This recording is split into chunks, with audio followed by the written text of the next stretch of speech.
Bonjour, je suis Gaël Châtelain-Berry, bienvenue sur mon podcast Happy Work, le podcast qui va vous envoyer de bonnes ondes pour aller travailler. Alors, pour cet épisode, je vais vous donner les 10 choses que les bons managers, les très bons managers font tous les jours. Alors, je sais ce que vous allez me dire. Oui, mais enfin, Gaël, ça dépend du lieu où on travaille, du domaine d'activité, etc., etc. Et là, je vous dis, eh bien non. Bien sûr, il y a des spécificités, mais il y a quand même des règles communes. Il y en a 10 et je vais vous le donner maintenant. La première règle, c'est qu'un bon manager ne passe pas sa vie en réunion. Un manager, je ne sais pas si vous le savez, en moyenne va passer 24 jours de 24 heures en réunion chaque année. C'est énorme. Non, le métier d'un manager, c'est d'être disponible pour son équipe. C'est sa première priorité. Donc il doit refuser des réunions. Il doit réserver des plages de disponibilité pour son équipe. La deuxième chose qu'un bon manager fait, un très bon manager, c'est qu'il doit être empathique. Un très bon manager ne doit pas considérer son équipe de façon globale. Il doit savoir considérer chaque situation de chaque membre de son équipe. Et c'est ainsi qu'il arrivera à motiver chaque personne. Ensuite, un très bon manager est souriant. Oui, même en cas de crise, un bon manager ne doit pas faire la tronche. Cette espèce de fantasme du manager qui doit être sérieux tout le temps, qui ne doit jamais sourire pour être pris au sérieux, c'est une erreur. On peut très bien, on doit être sérieux, sans se prendre au sérieux, quelle que soit la situation. Et en ce moment, je dois bien vous avouer que c'est encore plus important que jamais. Ensuite, un très bon manager partage l'information. Il est derrière nous le temps où un manager a le pouvoir parce qu'il a l'information. Non, un très bon manager doit diffuser l'information, la redescendre à son équipe, pour que l'équipe se sente impliquée dans la stratégie de l'entreprise. Alors ensuite, bien entendu, et c'est le cinquième point, un très bon manager doit savoir féliciter son équipe.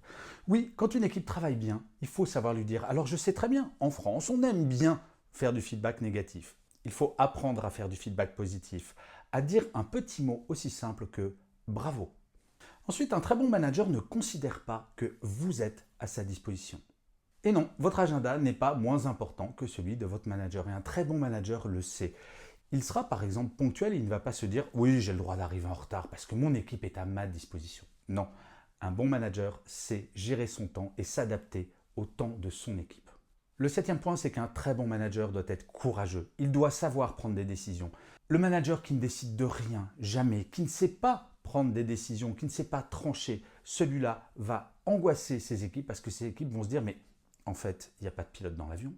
Ensuite, je ne sais pas si vous le savez, mais en moyenne, un manager va passer 80% de son temps avec seulement 20% de son équipe, à cause des affinités personnelles par exemple, ou professionnelles. Eh bien, un très bon manager va passer du temps avec toute son équipe et faire fi de ses affinités personnelles, mais vraiment consacrer du temps à tous les membres de l'équipe de façon équitable. Et oui, un très bon manager est juste. Avant-dernier point, c'est un très bon manager, c'est que vous avez une vie privée. Et oui, un très bon manager ne vous envoie pas un mail à 22 h le samedi où il ne va pas chercher à vous joindre pendant vos vacances. Il sait que vous avez une vie privée, mais surtout, il sait que s'il veut une équipe au taquet en termes de motivation, il faut respecter la séparation vie privée, vie professionnelle. Et enfin, et ce n'est pas le moins important, un très bon manager fait grandir son équipe au sens humain et professionnel du terme.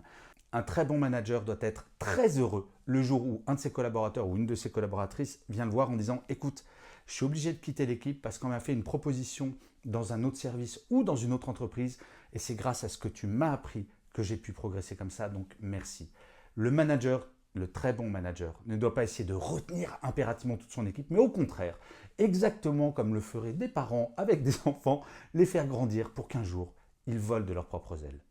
Si jamais vous êtes manager, essayez d'appliquer ces 10 points. Essayez de vous poser la question, est-ce que je les maîtrise ces 10 points?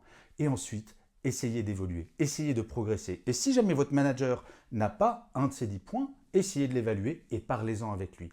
La libération de la parole, c'est la clé d'un management de qualité. Et c'est pour ça que je conseille aux managers de poser la question à leur équipe. Demandez à votre équipe ce qu'ils pensent de vous sur ces 10 points. Et je finirai comme d'habitude cet épisode de Happy Work par une citation, et pour celui-ci, j'ai choisi une phrase de Scott Adams qui disait « Le premier travail d'un manager n'est pas d'apporter de la motivation, mais de supprimer les obstacles. » Je vous remercie d'avoir écouté cet épisode de Happy Work ou de l'avoir regardé si vous êtes sur YouTube. Je vous dis rendez-vous au prochain, et d'ici là, plus que jamais, prenez soin de vous.